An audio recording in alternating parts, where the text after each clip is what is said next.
Hello, everyone. Welcome and thank you for joining us for the first ever in a series of Smiley Movement talks on reducing inequalities, the UN's 10th Sustainable Development Goal. Smiley Movement is a community interest non-profit organization funded by Smiley Brand. Our talks are aimed at inspiring viewers to drive positive change in the world themselves. I am the Smiley news editor. My name's Blythe, and I will be hosting the talk today. As our talk is live, you can post questions in the chat below on YouTube, Facebook, and Twitter. So please feel free to do so, and we'll dedicate some time at the end to answering your questions.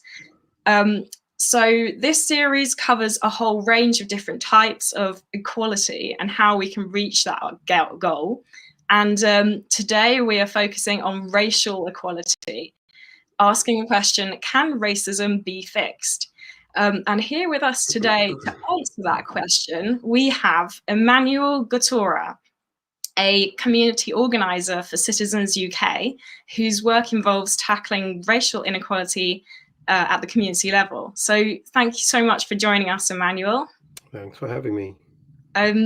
And could you introduce yourself a little bit more, telling us a bit more about your work and your role at Citizens UK tackling racial discrimination? Thank you. Yes. So I'm Emmanuel Gottora. I'm the lead organizer with Citizens UK. Most of my work is domain in East and North London. However, Citizens UK is nationwide. We're the country's largest civil society alliance. We work with faith and education institutions, trade unions, and local community groups and associations to win change in our local communities. I guess my role as a community organizer involves working on campaigns such as the living wage, which was actually created by Citizens UK 20 years ago this year. Other campaigns around youth safety, housing and homelessness, and hate crime, which all have elements of tackling racism.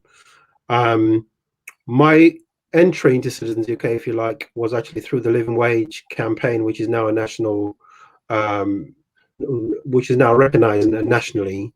So what kind of racial elements does the living wage have, you might ask? But actually, research by the Living Wage Foundation and the New Economics Foundation found that Black, Asian, and minority ethnic workers are still more likely to be in low paid and insecure work than white workers. 18% of Black, Asian, and minority ethnic workers experience having too few hours, 0-hour contracts, and short notice of shift patterns and changes compared to 15%. And according to the Living Wage Foundation, it shows that little has changed in the last 20 years. In terms of youth safety, some of our work is actually trying to improve relationships with the police. Again, statistics show that Black people are 9 times more likely to be stopped and searched than white people, and under Section 60, where that is no reasonable suspicion is required to be stopped and searched, Black people are 18 times more likely to be stopped. And some of our work is aimed at addressing some of these inequalities. Okay, thank you. Well, and I suppose these are all very interrelated issues. So can you define racism in 2021, what it means and the forms it comes in? Yeah, I think if you think about the advent or the creation of race as a concept, it had to do with giving a certain group of people, white people, power to legitimize their dominance over non-white people. And so since the 17th and 18th centuries, Europeans whose livelihoods depended on this type of enslaved servitude have actually used whiteness as an invention to define who could and could not be enslaved. So there is a saying, Britons never, never, never shall be slaves because of their whiteness. In 2021, racism, I think you can look at it at a global scale, is emboldened by political leaders on the global stage. in certain parts of the world. It is blatant, it's in your face. But it's not just a problem that happens elsewhere. It happens here in the UK. The hostile environment policies have racist undertones. In the policies are used to exclude Black and brown people from migrant communities, and actually divide communities. In 2021, racism looks like and is part of the Windrush scandal, which some of you might know was exposed in 2018 when hundreds of people who came to the UK as young children from the Caribbean were wrongly detained and deported. Some lost their jobs, some lost their homes, despite living and working in the UK for decades. More recently, if you think about the disproportionate impact of COVID-19 on Black and brown populations, this is also linked to existing health inequalities, substandard housing, poor education, employment opportunities due to racial discrimination. So that's what racism looks like in 2021. Okay, that's really useful to hear that historical background, actually, because it does show racism for the social element that it is, and not necessarily inherent. So thank you for that answer. And could you, going more into the present day, talk a bit about has hate crime worsened in this country? And if so, why do you think this is? And could you share any statistics on this, maybe? Yeah. So some of this is also statistics, but also some of it is stories that we hear through our membership. So most of our members are, in terms of like kind of civil society organizations, some of our members from mosques and Islamic associations. Actually, there have been stories shared of people being attacked verbally and physically, from Muslim background, from Jewish background, from Black backgrounds. I remember the weekend after the referendum result for Brexit was announced in the UK, being at a family gathering, and actually experiencing what we all agreed was intimidation by local white youths with several large black dogs, just standing and staring at the gathering of mostly Black people, actually, on that particular occasion. I've heard stories from colleagues who've been pushed while they've been standing on the London Underground, going to work or going home. Lots of these stories actually come out of our membership, and most of that, you could say, started, well, not even started, but we realized that quite a lot of that was happening sort of in the aftermath, if you like, of the Brexit victory. And so, yeah, the Brexit victory did see rising levels of crimes that targeted Black and ethnic minority people and Muslims, especially Muslim women, because they're more visibly Muslim with their hijabs and so on.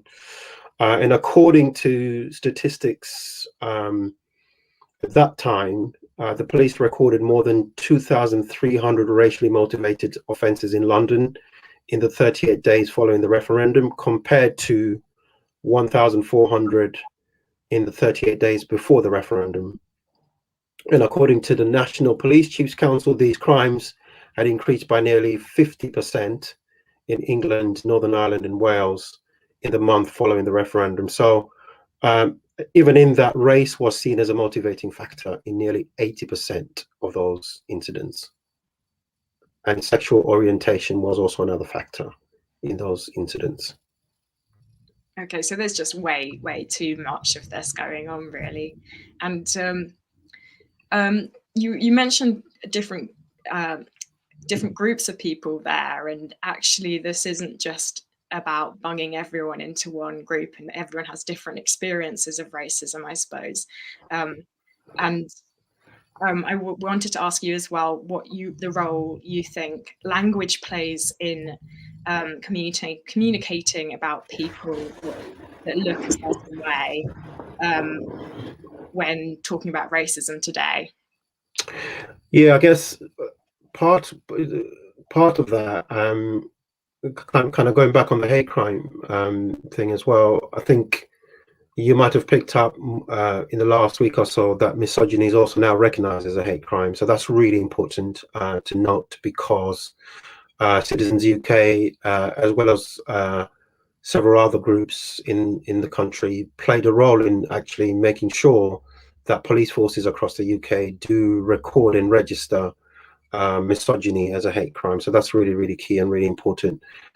Some of the work that my colleagues in London, in Nottingham, where they started about 6 years ago, and in Manchester have done quite a lot of that work, linking with one of our local MPs, Stella Creasy, here in Waltham Forest. So that work is really to be commended in its national impact. I guess going on to in terms of language, I was actually in the racial justice roundtable meeting with two of our member schools in North London last night, and we had a couple of panelists who actually helped me and the other people on the call to really understand some of the ways that language plays into this. So the example that was given was the term BAME, BAME, that we use mostly here in the UK to describe Black and Asian minority ethnic communities. Royston John and William Acker, who were on the panel, used that example as language just BAME really minoritizes a majority, was one of the arguments, because actually we are only a minority as Black and Asian people. Here in the UK, we're a majority globally. So that's one of the initial problems that they've highlighted. It also downplays the value and worth of people as a term, as a catch-all term. It doesn't really look at the different, when you talk about even the Black communities, they are different. It's not one Black community. It's different communities within Black and different Asian communities. So it doesn't really recognize people for who and what they are. And I think some of this is also part. It's not just a matter of perspective. The term BAME also assumes that white people don't have an ethnicity. So it sort of makes them invisible in a way. So I guess that's one of the other challenges that such language does actually contribute. What does this language actually do? One of our other panelists was more direct, and it basically said that it maintains the status quo. It just means that we continue to treat white as default, because we don't even think that white is an ethnicity, so we treat as default and compare it. You're BAME because you're non-white. I guess I do agree with the need to tackle the status quo, because status quo just means nothing changes, and it may be uncomfortable for people in the UK. I think my American friends always say how difficult it is to navigate race in the UK. They say in America, at least you know what you're dealing with. Racism is more in your face over there, but over here it's hidden behind niceness and politeness. So I think sometimes political correctness does lend itself to maintaining the status quo because people are uncomfortable.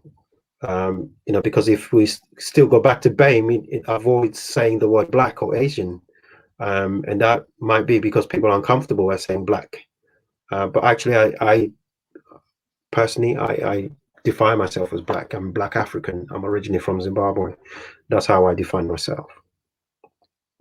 I suppose it's a really interesting topic, and racism is a very broad topic. So there's multiple avenues that we could go down here. And so we've touched on the problem a little bit, but we're a positive news outlet. So let's try and move on to the solutions to this problem. And so another very broad question I want to ask you is, how do we tackle the root causes of racism?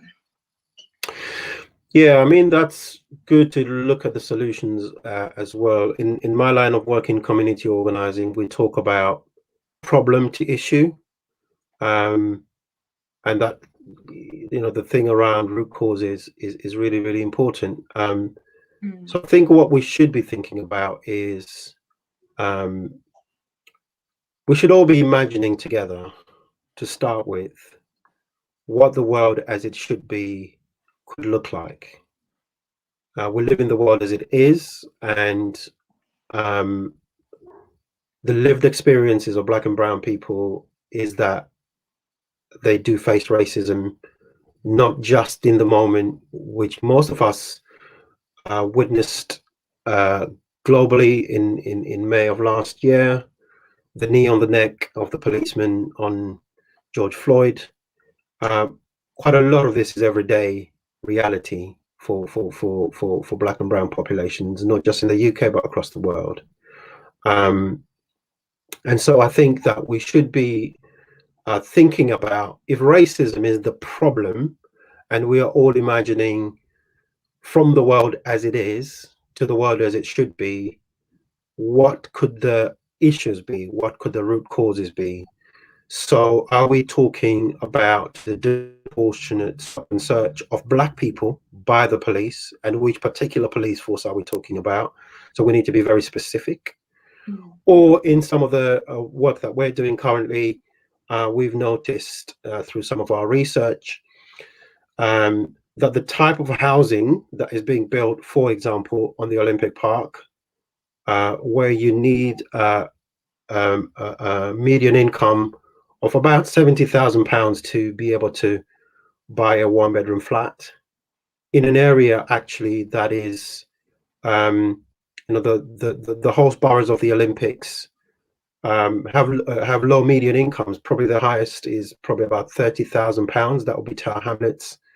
Um, but if you're building homes in an area where most people earn, and actually these are very diverse populations with Black, Asian, and minority ethnic so-called communities that way, um, who are the majority earn less than the living wage. So you're building £70,000, homes where you need a minimum 70,000 for where people who don't earn even half that is really who is this housing for? Because it's not for local people. Um, this is despite what was promised in 2004 when London won the bid to host the Olympics. Also, if you think about some of the root causes, in the heyday of payday lending, you had some high streets which were overrun by payday loan shops. And I will bring again the example of Newham, where I've worked for most of my time with Citizens UK. I've worked there for 10 years. Guess where most of these communities, where lots of these payday loan shops were, in places like Newham. And race does play an issue because you are also talking about very diverse communities, which, if you know anything about payday loans and the business models behind that, is really predicated on people's inability to pay back the payday loans, and then just hit you with huge fines, which they roll over onto, or they used to anyway, roll over onto your payday loan. So we've done quite a lot of that work, mainly with the University of East London, to actually tackle some of that work. And I do know that Newham Council, as a local authority, has actually taken some of these payday loan companies like Paddy Power and so on to court to try and reduce the number of payday loan shops and betting shops, which are usually next door to each other on their high streets. And so, yeah, I think we need to look at the issues and tackle them systematically if we are to tackle racism overall. Okay, yeah, and again, it seems like these are very interrelated issues of economic inequality and racial inequality and how we tackle them.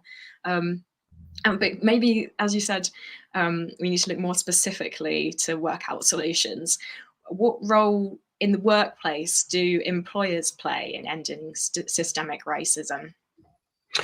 Yeah, I think it's fair to say a lot has been done in terms of employment, partly because employers are liable by law not to discriminate in the workplace. But I think more could be done. And a really good example of some of this work that we've done is to get employers to recognize the talent that is within our communities, especially so the work that we've done related to the Olympics. Again, quite a lot of the work in East London, our work in East London was really in relation to the Olympics, whether it was a living wage or local jobs for local people. Post the Olympics, we teamed up with one of the Olympic sponsors who had actually been responsible for building the Olympic Park, Atkins Engineering. And with them, we ran an internship program for young kids from East London. And we also got some of their undergraduate employees from Atkins Engineering to come into our communities in East London to just share their stories of how they got into engineering roles, especially also thinking about young Black women in some of our schools, and trying to get them also interested in what is often a male-dominated industry. And that work was a 5-year project which reached over 5,000 young people and did really, really well. I guess the learning from that in terms of kind of employment was also about access to opportunities, and just making sure that we're going to different places, not the usual places that you go to, different universities and so on. I think that the reflection from Atkins and the work there was that we have enough talented young people from East London who just need a chance. We just need an open door, and they can show and prove that they are talented enough to take on some of these roles. And I'm actually proud that one of the young women who took up an internship with Atkins for six months also then took on apprenticeship, and she became the National Apprentice of the Year. In the year that she did that, she was also the National Asian Apprentice of the Year. So she won 2 awards in the same year.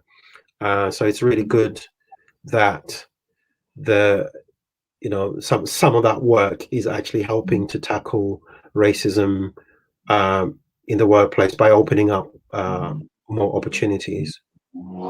Okay, and to go back even earlier in people's lives and promote those opportunities earlier on, how do you feel that diversity and tackling racism can be taught in schools or on the curriculum?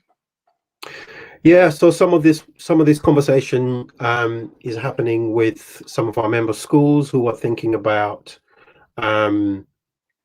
really what the curriculum looks like. There's a lot of talk at the moment about decolonizing the curriculum. And I think that it is possible to do a step change. We are talking about racism, which is an age-old, centuries-old problem. But I think some of that work can be a step change, even local authority by local authority. The success that I mentioned around misogyny as a hate crime started with doing police force by police force agreeing to record misogyny as a hate crime. So I think, as much as we are talking about a huge problem, and it is by nature a massive one to think about, if we think about it systematically and tackle it one issue at a time, like the work around misogyny and the approach that we use, to think about racism as a problem, but to look at the constituent issues, then I think it is possible to see some change. Maybe that breakthrough for making misogyny a hate crime will also lead on to more breakthroughs for racial discrimination as well, hopefully then. And so now let's move on to the call to action for our viewers, so that everyone has something they can think about how they can act on this issue. So how can you tell me how people can confront racism in themselves, their families, and their social circles? So a good friend of mine, Josephine Namasisi Riley, is leading a project called the White Allies Project. I think part of that is, and we've had conversations that the work of tackling racism should not, and you've heard this in several spaces as well, the work of tackling racism should not just be down to the people who are experiencing racism. This should be something that we all do. So the White Allies Project is something that you should, if I guess if you Google it, you'll find some of the links there as well. It's really based on the fact that some of this stuff is really meant to divide us as society. But if we are leaning into this collectively, and it's not an easy thing, because what racism has done is given some of us certain privileges that other people don't have, and it's not an easy thing to give up your privilege. But actually, I think there is willingness. As we look at the Black Lives Matter movement, and we see that actually it's not just black and brown people involved; it's black and white and brown and Latinx and people from different backgrounds involved in the movement. It just gives us a little bit of hope that there are people out there who want to be part of the solution, even if actually some of them do benefit from the privilege. It's the story of civil rights movement. It wasn't just Martin Luther King and other black people. It was a broad coalition of people from different backgrounds actually doing the work. And so I think it is really good to note that they were black, white, Jewish, lots of different people who were involved in it and are still involved in it in trying to tackle some of these issues. And I think partly is what we're doing. We're in listening mode, so we're doing these round tables and we're doing racial justice listening. Part of it as well is that we are like most people learning how to overlay race within our campaigns. Our campaigns do tackle elements of racism, but we haven't really looked at them specifically around race. We're starting to do that in the last 2 or 3 years, and it's a learning journey. And I think as long as we're on the journey together, an example is 2 other schools we're working with in Haringey, young people from different backgrounds who are actually on a journey to learn about each other's stories. I think we do each other a great disservice when we don't know each other's stories and we don't know our history as well. And I think there is an opportunity for us in this moment to actually do that. Okay. Right, so we're going to have some questions coming in now soon. It's great to hear about your work as well, Emmanuel. And we've had one comment on Twitter, and I don't know if you want to respond to this, Emmanuel, but it's saying, great dialogue, very nice, but if we're being honest, there is absolutely no hope to end racism. Do you want to address that and give this person a bit more hope, or? Yeah, I think I want to recognize that sentiment, though, to start with, and not just ignore the kind of feeling that might be behind that. I kind of felt the same way when I saw the title of this broadcast, Can Racism Be Fixed? And I think we do need to acquire the tools to fix it. And we're doing that as an organization, and we are on a learning journey as Citizens UK. I think it'd be fair to all my colleagues to say that. And I think if we all try to think about it this way, is the question, can racism be fixed? It's almost, I know, to me, it's almost an impossible question to answer, because it's still looking at the problem and not the issues. And I think if we are to think about the root causes and the issues, I think we can start to see a bit of light at the end of the tunnel. We can start to see a little bit of hope. But I guess it's also thinking about, where does hope come from? Hope isn't something you think your way into. It's not just a feeling you get. Hope actually comes from action. In my line of work in community organizing, we say that hope, it's not that hope comes, it's not that action comes from hope, but actually that hope comes from action. It's when we start to take action collectively that we can actually start to see hope, start to feel a sense of hope. Because actually, the sense of hopelessness and powerlessness, we say power tends to corrupt, and absolute power corrupts absolutely. Actually, hopelessness and powerlessness also tends to corrupt, because then we don't give ourselves the opportunity to dream like Martin Luther King did, and to think about what's possible. So I want to recognize the sentiment, but I also want to push back a little bit and say, let's think about what's possible collectively, and let's think about it issue by issue, to be able to actually start that. Okay. Oh, well, yeah, I guess that does kind of answer the question then, can racism be fixed? And the source of hope is that we can act. And we've had another comment coming through, and it's saying, loving this talk, guys, well done. I feel that the payday loan problem is perhaps an educational issue rather than a race one. Perhaps this could be helped by having more money management education in the communities that are most affected by this track. Well, firstly, thanks very much for this comment. I left it. Emmanuel, what do you think of that? That the payday loan problem is more of an educational issue? Well, I would say yes. Let's be honest and think about the 2008 2009 banking crisis. You can blame the bankers as much as we want, but actually part of that was also our responsibility, right? To be educated about money and financial management, stuff they don't teach you in school, by the way. And I think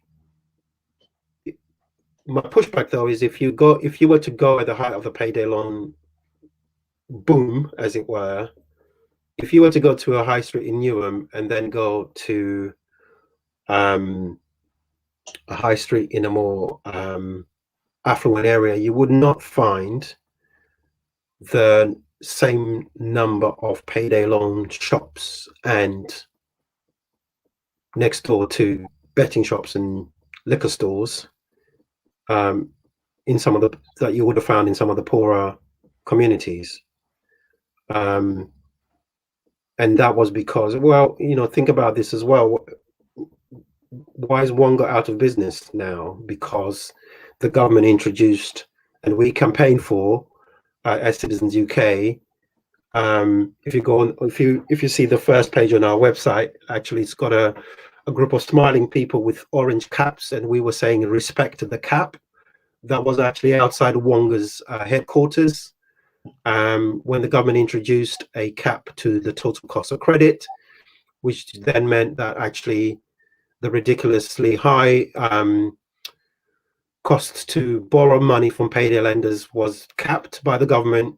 Wonga went out of business, because their business model was really based on targeting poor communities, knowing very well that those poor communities would not be able to pay back, and then they would be hit with fines. So if you were to go to East Ham High Street, or to, I don't know if there's such a Richmond High Street, you would not have found the same number of payday loan shops, and race does play an issue. So I maybe we can disagree, or agree to disagree on that.